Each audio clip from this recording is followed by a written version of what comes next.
Well, Lars, thanks very much for joining us. You mentioned you're setting up in Scotland, and the reasons for that was because of the similarities between Scotland and Denmark?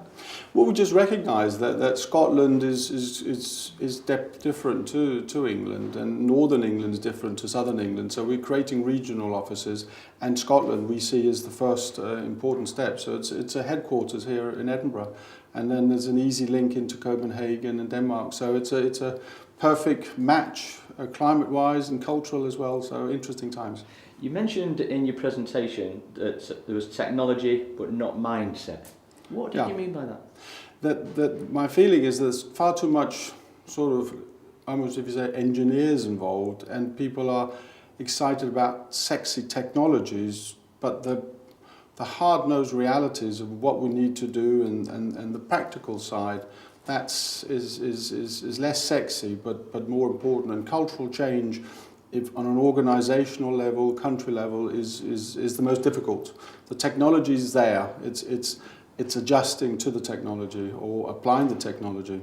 You mentioned behavioural change, and that is a phrase that we've heard a lot over the last couple of days. Yeah. Behavioural change is important, but it's not easy.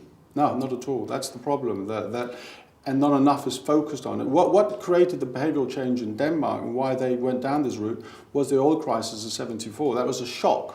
It was basically the Danes really believed that the oil supply would be chopped by about 25%, and therefore so they went into it almost like a dig for victory sort of mindset, whereas the UK is somehow expecting no pain but a lot of gain, and nothing happens like that. Then there's why should anyone do what they've done yesterday? What shock change? It's a big question. How do you do it? Is that the way the UK need to go, though? Is that the way the UK need to look at it, in your view? My feeling is that there's a lot of talk of reducing carbon footprints and so forth, but it's not. It's a nice to do as opposed to something that's fundamentally very important to the UK. I don't see it's. No one will say they don't want to do it, but it's not being taken seriously enough, no. You also mentioned as well that we're not ready for networks. Is that right?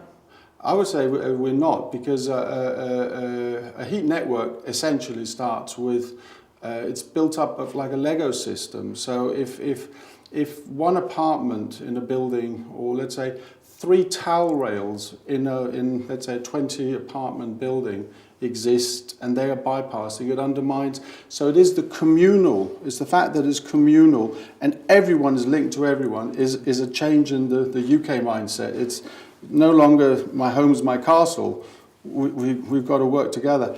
That's a cultural change. Whether that could be bridged is in my mind an open question. But that is a massive problem, isn't it? Because if you've got all these people working together, they have all got to work together. They have to work together. And therefore in Denmark they encourage people to work together, but there are penalties if you are not a good citizen. But intuitively in the UK people shy away from anything that sounds like, we're used to it, we'll get fines on our cars if we park the wrong place. Are we willing to go that? How important is it for the UK? Or is it just a nice to do?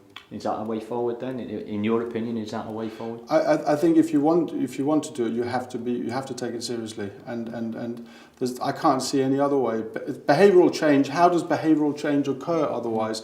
Everything else we do in society, we use financial gain and loss to regulate behaviour. How do we do this in this?